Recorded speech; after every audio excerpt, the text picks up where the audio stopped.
राजा की न्यायप्रियता। एक राज्य में एक राजा अपनी न्यायप्रियता के लिए विख्यात था।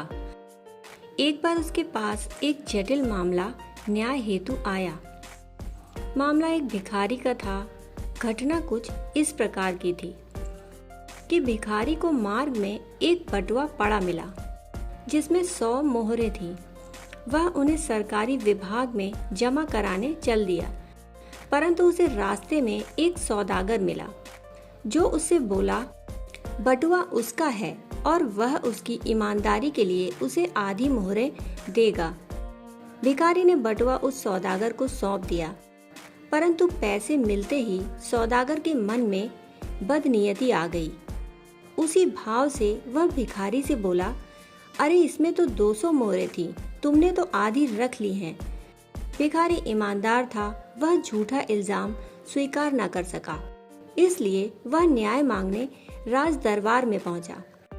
राजा बात सुनते ही समझ गया कि सौदागर बेईमान है और वह बोला, सौदागर, भिखारी यह बटुआ सरकारी कोष में जमा कर रहा था। इससे यह तय है कि वह पैसे नहीं रखना चाहता था।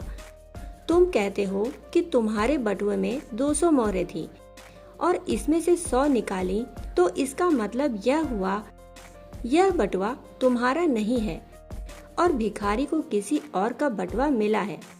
राजा ने यह घोषणा की कि भिखारी को मिले बटुए का आधा हिस्सा राजकोष में रख लिया जाए और आधा उसे पुरस्कार स्वरूप दे दिया जाए।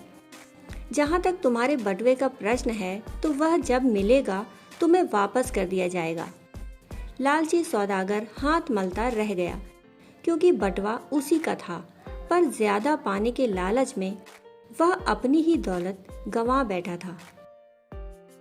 दोस्तों, कहानी सुनने के लिए आपका बहुत बहुत आभार। फिर मिलते हैं ऐसी ही कहानियों के साथ। तब तक के लिए धन्यवाद।